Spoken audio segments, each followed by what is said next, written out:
Hey guys, AJ here, back with another one for you. So I had made a video a long time ago, it was last year, I believe, and it's about how women are not saving money for retirement. Okay, and I'll drop the link to that video in the description, and you can also find it linked at the end of the video. It's basically saying how these Gen Xers and younger boomers are in some trouble, right? They wanted to get out and work, and they got these stupid degrees that are useless. Or they're working these florist jobs or all these silly jobs, barely making $20 an hour. And now they're all getting old, and they're finding out the night is dark and full of terrors. It's dark out in these streets, man. It's cold out in these streets, okay? And we have an article here called "Why Women Outlive Men But Save Less for Retirement." So we're going to get into this, guys, but before we do, like, subscribe, drop a comment. It really helps keep this channel going. Check out my second channel linked in the description. And guys, why women outlive men but save less for retirement. How much you want to bet that they're going to blame men for this? How much you want to bet? Okay. Okay. Lower pay, fewer promotions, and career breaks to have children make saving difficult. As a result, the poverty rate for older women is rising. And of course, this is written by a woman. Of course, right, guys? Of course. Women live longer than men after the traditional retirement age of 65, 18% longer on average. But wait a minute, AJ, you might say, isn't there some patriarchy? Isn't there some overarching plot against women? But somehow this plot allows women to live 18% longer than men past retirement age. Funny how that works, right, guys? Okay, yet women save less than men do to support themselves in retirement. About half, guys, half. I'll say that again. Half of all women aged 55 to 66 have no personal retirement savings at all. Clown world. Clown world. The same is true for 47% of men. The difference is greater for people who have saved at least $100,000 for retirement. And this is the important part, guys. Only 22% of women surveyed reached that modest goal compared to 30% of men. Longer lives and less savings may help explain why poverty is more prevalent among older women than men. According to the Census Bureau, 16.1% of American women, 75% and older, live below the poverty line, which is $14,580 for an individual in 2023 compared to 9.1% of men. That's almost double, guys. Why do women not save as much as men? What can women do to catch up, and what can society do to help? Guys, and sidebar here. Isn't that funny how all of women's problems are society's problems, but all of men's problems aren't? To even suggest that any issues affecting men should be society's problems, go, hey, ladies, maybe we should focus on the male self-deletion rate. How dare you? Maybe we should focus on the amount of men that are deleted in the workplace every year. How dare you? Maybe we should focus on changing laws so that men don't lose custody of their children. How dare you? Of course not. It's only when it's women's issues that everyone has to worry about it. Now, why women save less for retirement? There's no single reason why women generally tend not to save as much as men.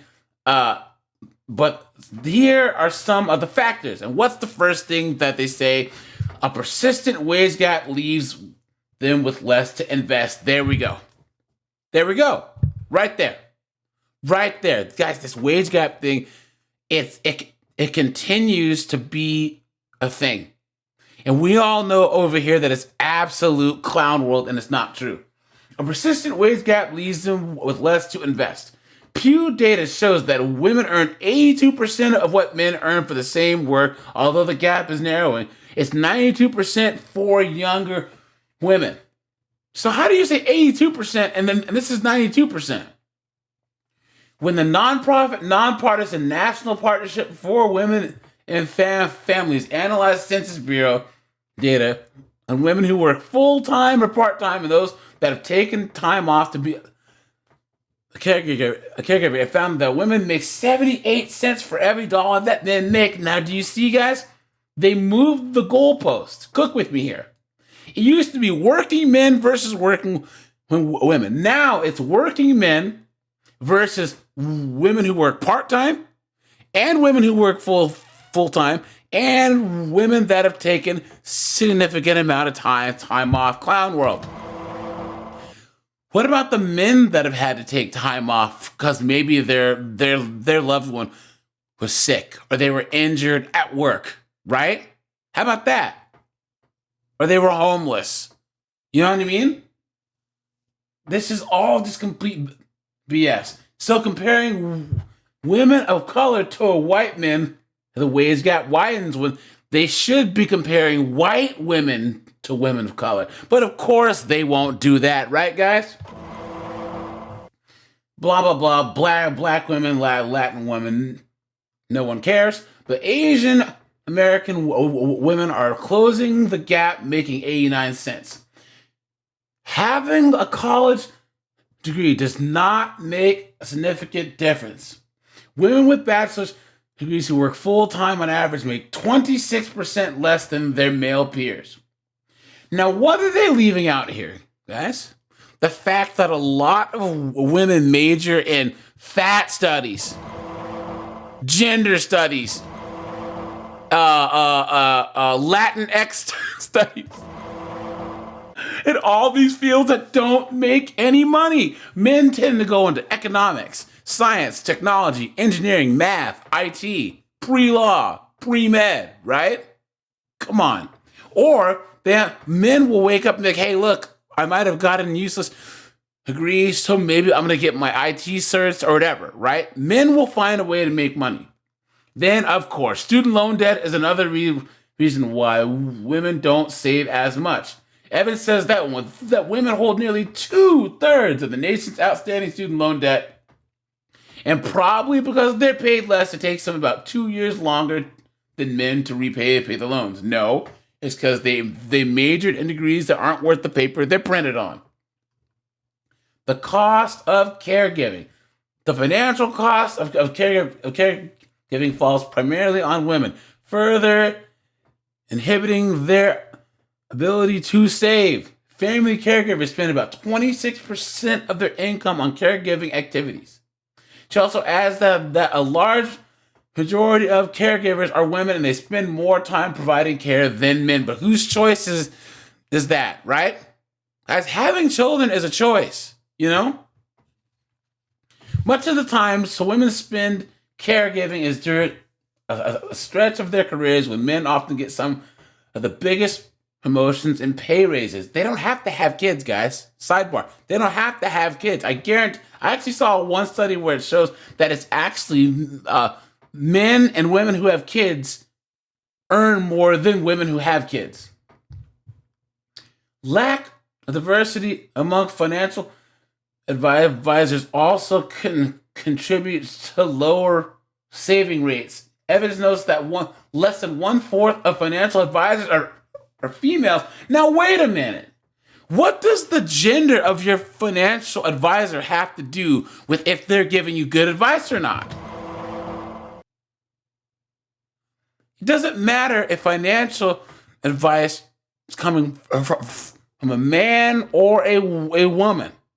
That's the lengths that they're going to justify this foolishness, as if women only know how women spend. No. The underrepresentation of women and people of color in the field can make it more difficult for women to meet with someone who better understands their needs. What else is there other than, I need to make money? I need money. Money me. Look at that. Guys, there's so much cap in here. Cap and cope. Look at that. Changing lifestyles have an effect. So women are more likely than men to be single later in life. About half of all women aged 65 and older are without a spouse. Clown world. Part of the reason there are so many single women aged 65 and over is that men do not live as long as women. Men who reach 65 on average will live for another 18 years and 9 months, while women are going to live 65 years, are going to live 21 years and 4 months. Single women tend to earn less than women in committed relationships. And that is why these knuckleheaded chicks, sidebar, don't understand that there was a concerted effort with these corporations to empower these feminists to con women into not getting married, not having kids, because women who are not attached, who are not married, they're consumers. Men, on average, don't spend much money, but single women, even though they earn less, spend more money. Look at this. Pew Research shows that in 2019, single women between the ages of 25 to 54 had a median annual earnings of $32,000, while partnered, married women earn $40,000. In addition to earning less, unpartnered women were the sole household bill payers. What women can do. Why am I going to even read this? Do you really think that women are going to do any of this? You know what I mean? They're going to start a 401k early at age 21. They're going to maximize their contributions? No. As long as they have Birkin bags and Fendi bags and girls' trips and Starbucks, they're never going to do any of this. Look at that. Look at that. Guys, it's going to get bad. It's going to get bad. Watch. Guys, I'm Generation X. I'm the youngest year of Generation X. But the top end, these women that are in their 50s, 55, 56, whatever, they're doomed, man. They bought into it hook, line, and sinker, guys. They said, oh, we're going to go out and work 40, 50 hours a week at some dead-end job with a dead-end degree. It's going to be awesome. It's going to make me feel great. And my life is going to be awesome. And guess what you found out, ladies? You've been had. You've been took. You've been hoodwinked. Bamboozled. Led astray. Run amok. And now the streets are calling. All right, you guys, this is AJ. I appreciate you guys. Like, subscribe, and I'm out of here. Have a good one.